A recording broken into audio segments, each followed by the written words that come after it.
My name's Rob Ryder, speaking out of West Cornwall. This is a video I'm doing to clear up what I think is some bad thinking. Again, I'm going to be a smart ass, but so what?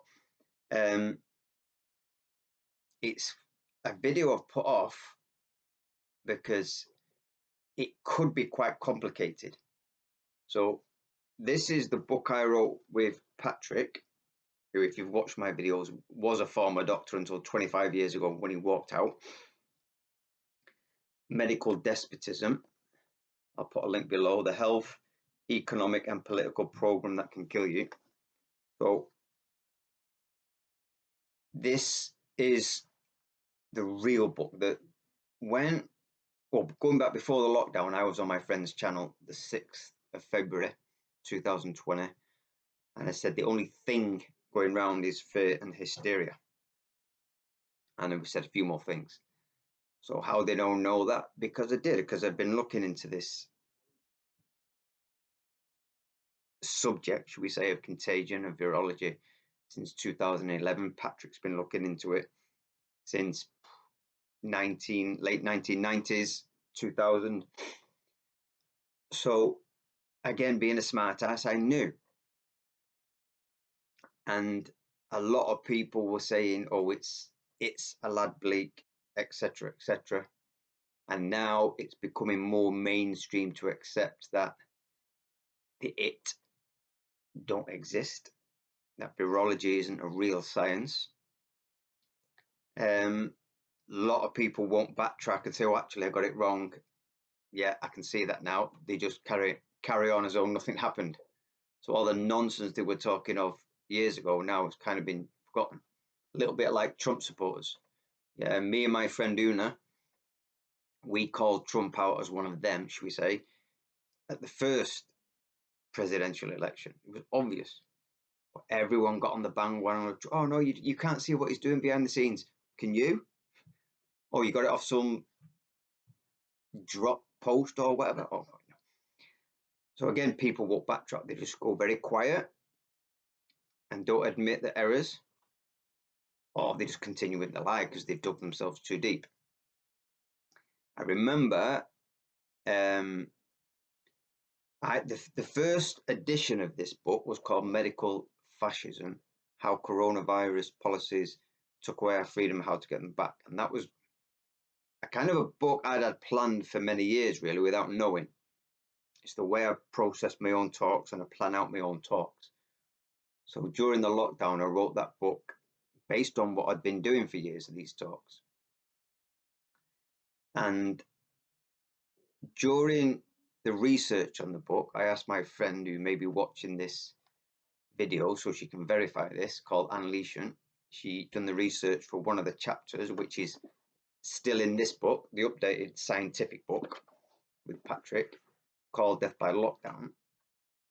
And as we were exchanging information,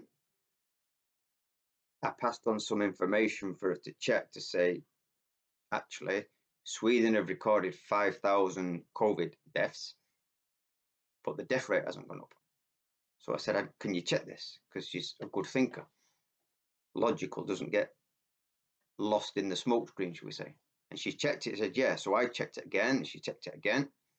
So then I put it on Facebook, said, look, there's 5,000 COVID deaths in Sweden, but the death rate hasn't gone up. And got back to me within half an hour and said, look how they're collating this. They've changed how they're collating the graphs, which I can't remember how it was done, but it was an error. Yeah, I hadn't seen how they were collating graphs one way and that they'd done it another way, and I just presumed they'd do it the same way. I'm presuming they do that to confuse people, which I think is part of the plan. But anyway, the moment I seen the error, I went back up, said, listen, ignore that post. I got it wrong. Hands up. Leave it. But when what I noticed, you could say a gift from the universe, we say, because I held my hands up. I got it wrong, which you don't get a lot in this environment. So people think I'm a smart ass, ego driven, whatever. Well, I got it wrong. The very first thing I did was hold my hands up. I got it wrong. But after making that announcement that I got it wrong, within 5 minutes, I seen what I'd missed the first time, and that all the 5,000 deaths occurred in the care system. So that, I think that was a gift, through being honest, from the universe, we say, and that information is now in the book, went in the original book as well. So you've got to be, when you've pushed a certain thing and it's turned out wrong, just put your hands up. I got it wrong. This is the new information. Information's always expanding. So there's issues here. So I wanted to write the book again with this, Patrick, because I wanted to put not just by scientific research, but the deep scientific knowledge on certain things that I would struggle with. So I said, I need you to do. So part of this book is Patrick's scientific analysis. And the analysis is one chapter called Vaccine Science, goes into the traditional, should we say, vaccines, and the new mRNA vaccine science. That I don't think anyone's published it like Patrick has here, because he's really gone into it. It's, again, too much nonsense now. So the first, I was going to think reading this chapter out, that's why I haven't got to it, but there's a lot of complicated scientific names, wording in there that you'd have to read it through, and I just stutter my way through it. But I can simplify it and let you know, break down a few things out of it. So first, I mean, the first obvious thing, how can you have a spike protein from a virus if the virus doesn't exist? Some people are starting to think now, oh, maybe that virus doesn't exist, but oh, the spike protein. Well, you can't have it both ways. Yeah. How can you have a spike protein from a virus if the virus doesn't exist? So that's the first obvious thing. Because we've seen a lot of papers, spike proteins finding this and that. Well, what is a spike protein? Yeah? It's off a virus that supposedly gets access to the cell, but no one's found the virus. No one's isolated the virus. So simple, obvious. And again, people are worried about shedding. It's shedding. Well, what is it shedding? Spike protein. Well, go back. Spike protein from a virus that doesn't exist. Logical thinking. So shedding. Yeah, but what about shedding? You're getting from shedding. Well, that's based on contagion. You know, if you don't believe in contagion, why would you believe in shedding? It's the same thing. Same thing. Again, thinking isn't quite there. You either believe in this stuff or you don't. And it's a lack of belief. Real belief. So shedding is quite easy. Oh, this vaccine sheds, that doesn't. Well, a vaccine doesn't shed. The ingredients your body might shed. Yeah, again, the wording doesn't make any sense. Vaccine shed doesn't make sense. No, the ingredients from the vaccines come into the body and the body sheds them. Why? Because we haven't got an immune system. We've got what I call a cleansing and rebalancing system. So what does that mean? Well, it's collecting, breaking down and shedding debris and toxicities from the body, which could include products from a vaccine. So the body sheds all vaccines. The body sheds life. The body sheds all toxins. If you want to believe in contagion and that makes you ill, that's your choice to be afraid. I don't think humanity would be alive if contagion was real, whether it be in the environment with so-called pathogens or our body shedding ingredients, toxic ingredients from vaccines. I've hugged COVID vaccine people. Never even entered my head. I have COVID vaccinated people in the house. Friends who I'll give them a hug. Irrelevant. None of me and my family get ill. You can believe in that if you want, but doesn't make any logical sense at all. And the other thing is the genetically engineering us. Now, I've heard of a process called reverse transcription since about come across that process in about 2011, which is how the cells can take on genetic information from the environment and encode it into their own nucleus, should we say, where the DNA is, to adapt and evolve within the environment. And that seemed a pretty solid process because it's been proven, yeah, in a laboratory. So it never entered my mind to question that because it was never relevant. But when this new vaccine technology came out, and I'm thinking, well, if reverse transcription is real, couldn't they get into our nucleus and genetically engineer us? So I'm thinking of that, and then I think it just doesn't make sense. It doesn't make sense at all. So on the one hand, I'm thinking, well, this is a proven science, and yet it doesn't make sense to me, because adaptation and evolution, if we need a new genetic sequence, the potential that is already within the energy field, we will manifest that. We don't need to take it on physically from the environment.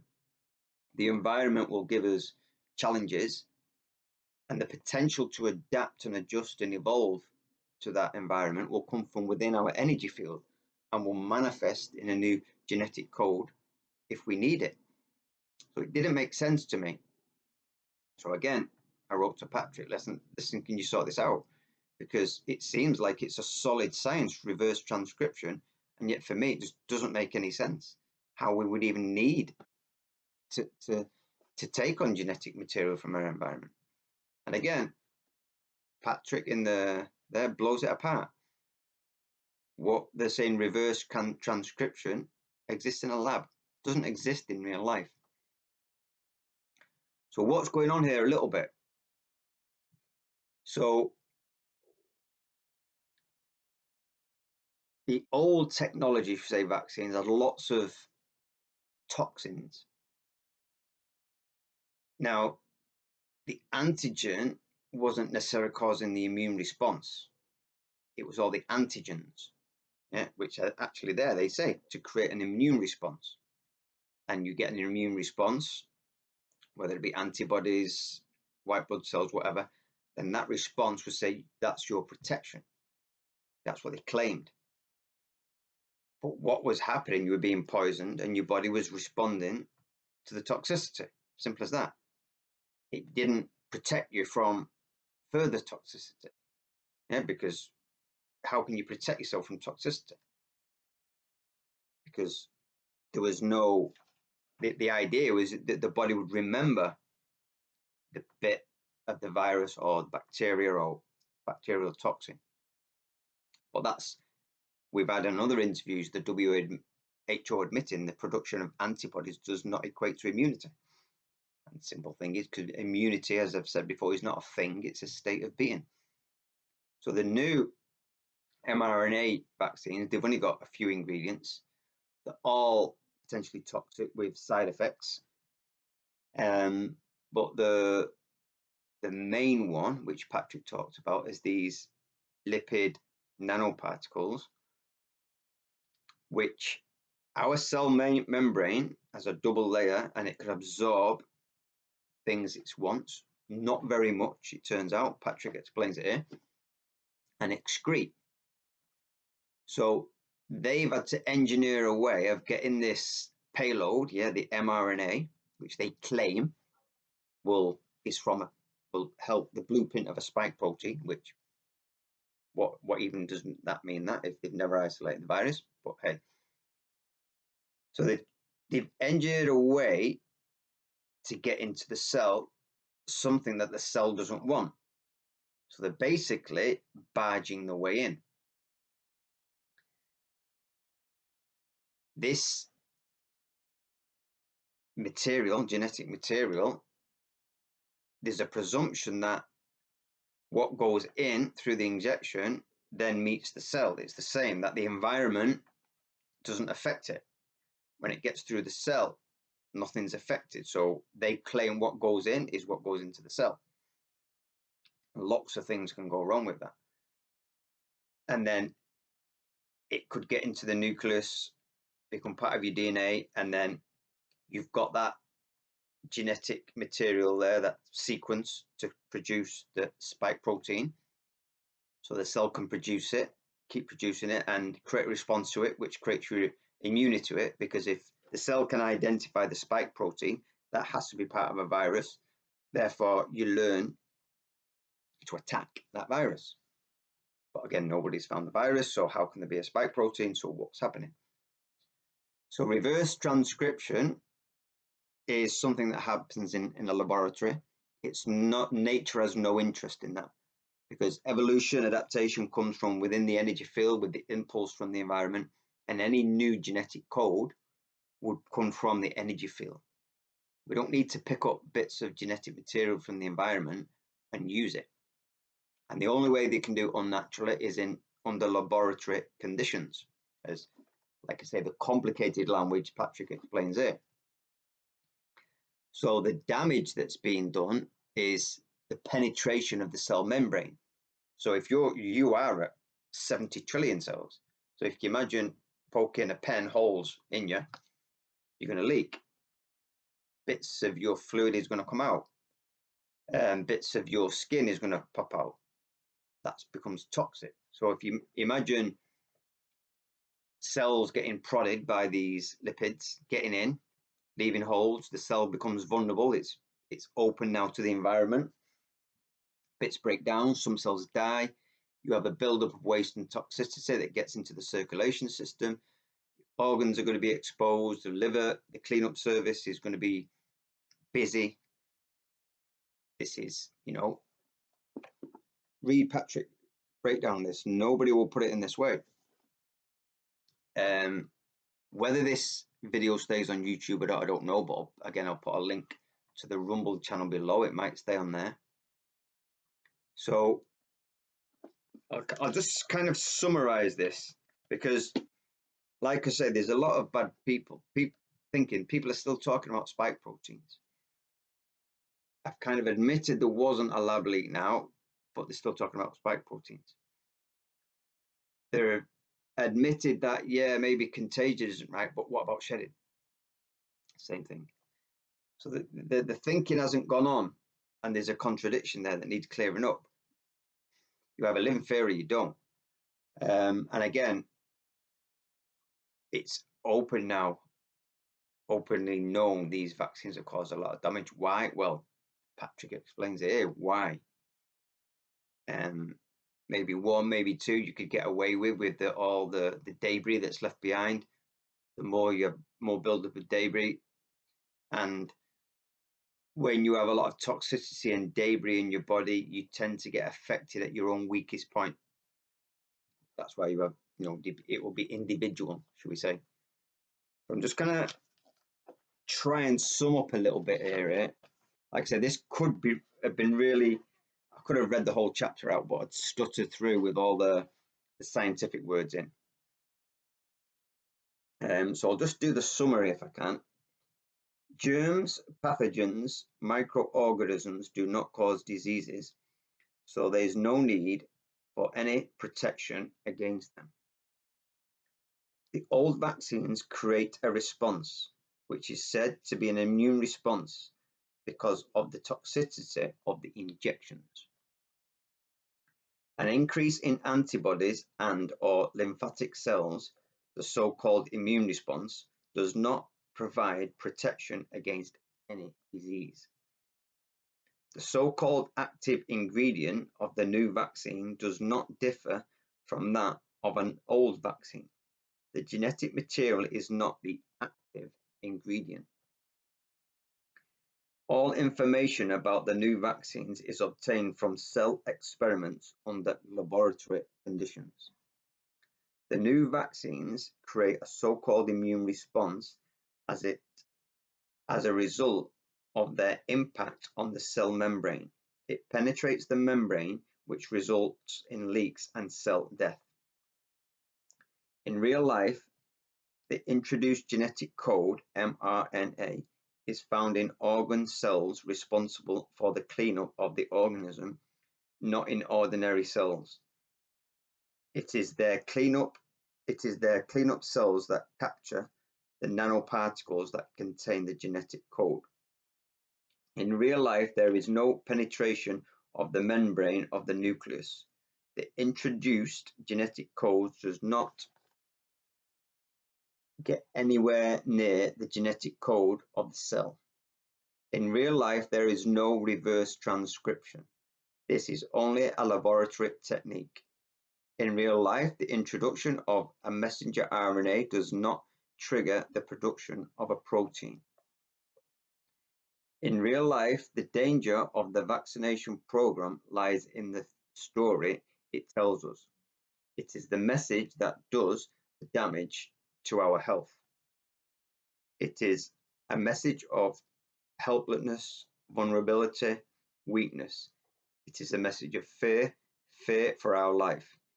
Fear inadvertently kills someone, even a loved one. It is fear that weakens our resistance against all diseases. It is fear that drains our life energy, and it is fear that makes us pray for the saving grace, for the guardian angel, for the knowledge and skills that will save us. It is fear that allows an industry to rule our lives, to do whatever they please with us, because we begged for it. So again, if you want to go back to the genetic engineering, what people say, the way you genetically engineer people is through their experience. If you go back to the Brave New World of Huxley, only the first cell was physically genetically engineered. After that, in the hatcheries, everything else was all social engineering via controlling the input from the environment. Yeah. We are being genetically engineered via the media, via fear. They can convince you of a certain world that you live in. Eventually, these repeated messages, repeated, or some powerful messages, rarely, could affect your genetic code, because you will have to then adapt and evolve to an environment that you perceive exists. That is the true genetic engineering. To go the natural path and resist that is to not be afraid. Understand your own power. Start to think a bit more critically and logically.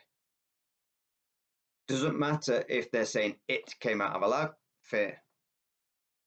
If there's a spike protein shedding, fair.